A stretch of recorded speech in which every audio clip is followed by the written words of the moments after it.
But what I'm realizing is I think people stay in dead relationships because their identity is actually attached to that relationship. Today, our topic, we are going gloves off after dark on identity. I feel like it's a great topic because identity has so much to do with how we live our lives, what kind of relationships that we're in. And, there are definitely people out there, and I've been encountering a lot of them recently, who really stay in relationships. And I often wonder why they stay in relationships that are dead, because you would almost think that people stay in dead relationships because they love the other person so much. But what I'm realizing is I think people stay in dead relationships because their identity is actually attached to that relationship. I mean, and I thought about my own relationship before I left it. I was married for, almost 25 years.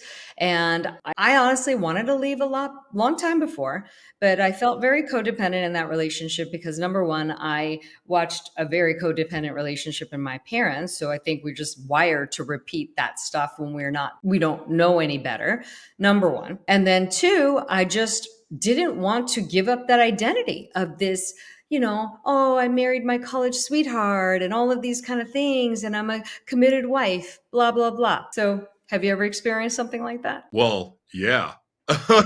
On top of being fiercely codependent with abandonment issues, the other part for me was that I had so many secrets. I mean, it was not just not knowing who I was or being willing to admit to who I was. It was all of the secrets. So those relationships, it wasn't just being dependent. It was also that they were the bearers of my secrets. And then I knew how awful of a human being I was. And so to think about that person leaving when in my mind I'm never going to do better, even while knowing, by the way, I settled in those relationships, I compromised what I really wanted, but then I was in that relationship, and because there was the secrets, because they knew about my alternative lifestyles, whether they were participating in them or not, they knew my drug use, the crimes I was doing, all those secrets, that became my prison. And Yeah. so whether I knew my identity or not, which I didn't, I was fearful of people knowing my identity.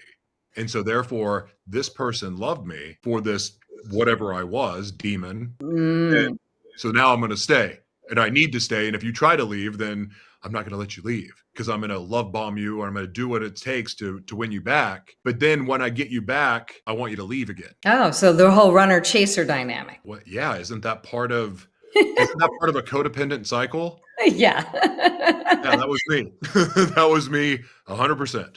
Yeah. Oh, I know. I've been involved in that as well. And it's so interesting. So you said something very interesting. So you felt maybe safe in that relationship just because they knew parts of who you really were. They love my monster, They loved your monster. or Oh in my my brain, Yeah, yeah. But what was it really? Did they really love your monster or what? You got to wonder if or did they pretend to because it was a codependent relationship? Well, let me ask you the question. Let me repeat a question back to you, and maybe that will give the answer. Okay. Have you ever been in a situation with somebody that's hurting you, and yet you can go to anyone in the world to get help from? But in your mind, that person that hurt you is the only one that can fix you or love you back to health. Yeah. So not only have I had that own experience with the abuse that's happened to me, but the abuse I believe, and I can't speak for the other people, but I would believe there's an element of the opposite of that. And then also there's a sense of, I think at some point, the devil we know is better than the devil we don't know.